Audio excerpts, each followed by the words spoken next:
నుంచి ఎక్కడికి నన్ను తీసుకొచ్చాడు చూసిన సాక్ష్యం, నా ఇంట్లో నా భార్య నా పిల్లలు చేసిన సాక్ష్యం, నా కుమారుడు రోగం వస్తే దేవుడు స్వస్థపరిచిన సాక్ష్యం అన్నాడు. దేవుడు మనకి ఆశ్చర్యంగా స్వస్థపరిచిన సాక్ష్యం ఎక్కడ దగ్గర చెప్పవలసి ఉంటుంది. పబ్లిక్ లో మాట్లాడినప్పుడు ఆ సాక్ష్యాలు చెప్తాం.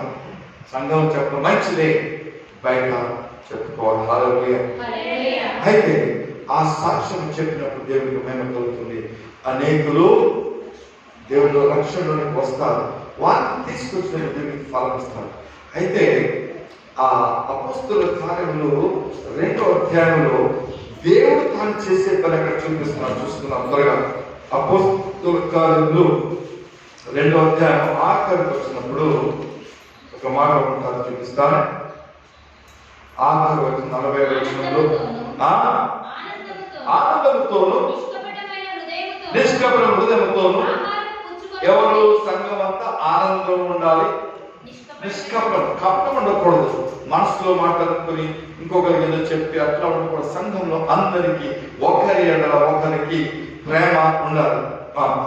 వాళ్ళు ఆహారం పుచ్చుకుంటున్నారు, అప్పుడప్పుడు ఆహారం తీసుకుని తినుకోవాలి, తినాలి.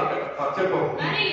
మరియు ప్రభువు రక్షణ పొందుచున్న వారిని అనుదినము వారితో చేర్చుంది. ఎవరు చేస్తూ వచ్చారు?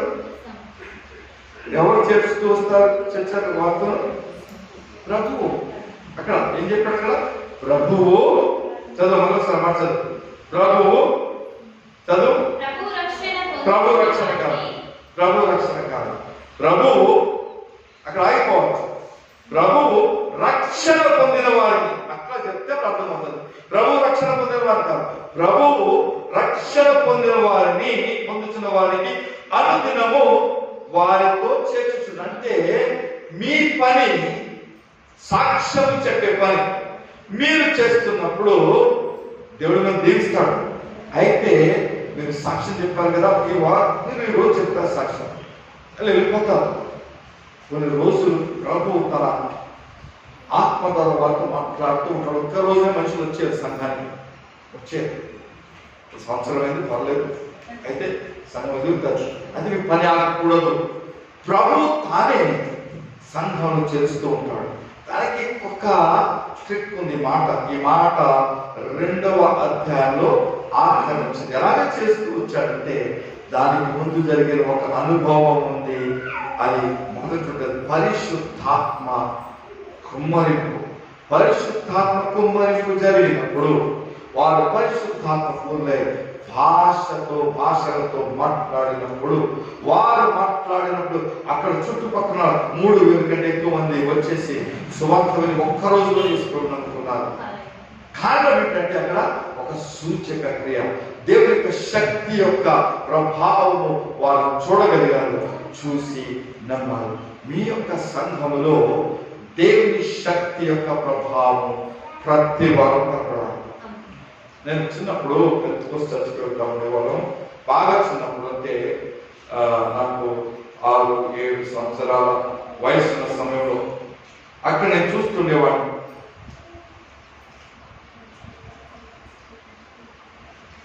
మా అమ్మ చాలా దూరం నన్ను మా చెల్లిని నడిపించుకొని తీసుకెళ్ళేది ఆ సంఘానికి. ఆ రోజులు కనీసం గంట నడిచేవాడిని. చిన్నవాడు నడలేని పరిస్థితి, అంటే చిన్నవాడు కాబట్టి. ఆయన మా అమ్మ ఒక గొడుగు పెట్టుకొని ఎండలో నడిపించుకుని బహుశా 4-5 కిలోమీటర్లు 6 కిలోమీటర్లు దూరం నడిపించుకుని తీసుకెళ్ళారు ప్రతి వారు కూడా. ఆ ఊర్లో కాదు. మా ఇంటి ఎదురునే ఒక చర్చ్ ఉంది, మా ఇల్లు ఆ పక్కన ఒక చర్చ్ ఉంది. అయితే మా అమ్మ ఈ 4-5 కిలోమీటర్లు తీసుకెళ్ళేది. ఎందుకు? కారణం ఏంటంటే తనకు ఆ సంఘంలో ఉన్న అనుభవం. ఆ అనుభవం ఏంటంటే నాకు గుర్తు, పరిశుద్ధాత్మ ప్రతి వారు వారిని దిగి వచ్చేవారు. వాళ్ళందరూ భాషలతో మాట్లాడేవారు. అప్పుడున్నటువంటి ప్రసంగికుడు ఇచ్చే ప్రసంగంలో ఒక శక్తి ప్రభావం వారిని చూస్తే అది మనుషులను మార్చేది. ఆ సంఘం పెద్దదైపోయింది. అనేక సంఘాలు కలిగి ఆ సంఘానికి నాకు తెలిసి దగ్గరగా ఆ సంఘం ద్వారా ఆ యొక్క దైవజనుడు, ఆయన గొప్ప పేరు పొందినటువంటి దైవజనుడు పిఎల్ పరజ్యోతి గారు అంటారు. ఆయనను మీకు హైదరాబాద్ లో రాక్ చర్చ్ ఉంటుంది. ఆ రాక్ చర్చి యొక్క ఫౌండర్ యొక్క భార్య, ఆయన కుమార్తె, అలాగే ఆయనకు 10 మంది పిల్లలు ఉండేవారు. అందరూ సువార్త చేస్తుంటారు. అయితే ఆ దినాలలో పరిశుద్ధాత్మ వారి మధ్యకు రావడం, అనేక సంఘాలు అయ్యాయి. ఇంకా అనేక సంఘాలు ఉండేవి, అక్కడ ఏమీ ఉండేది కాదు. ఆ సంఘాలు అలాగే ఉన్నాయి.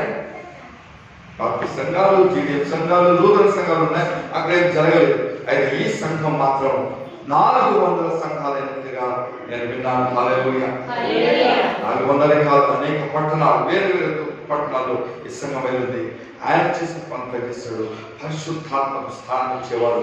పరిశుద్ధాత్మ వారి మధ్య సంచరించడం వలన మరి వారు దేవుని యొక్క మార్గాలను చూస్తున్నారు. హల్లెలూయా. స్వస్థతలు, దయలు పోవడం, అలాగున మీ సంఘంలో జరగాలంటే నిన్నటి దినం ఉపవాస దినం మనము చేతి కూడుకోలేదు. నేను రాలేని కూడుకున్నారా తెలియదు, కానీ అయితే నేను రాలేకపోయినటువంటి పరిస్థితిని బట్టి మనం చేయలేకపోయాము. అయితే నేను వచ్చి మీతో కలిసి ప్రార్థన చేసి ఆ యొక్క మీరు పాల్గొనాలని ఆశపడ్డాను. నాకు ఇష్టం, ప్రార్థన చాలా అవసరం.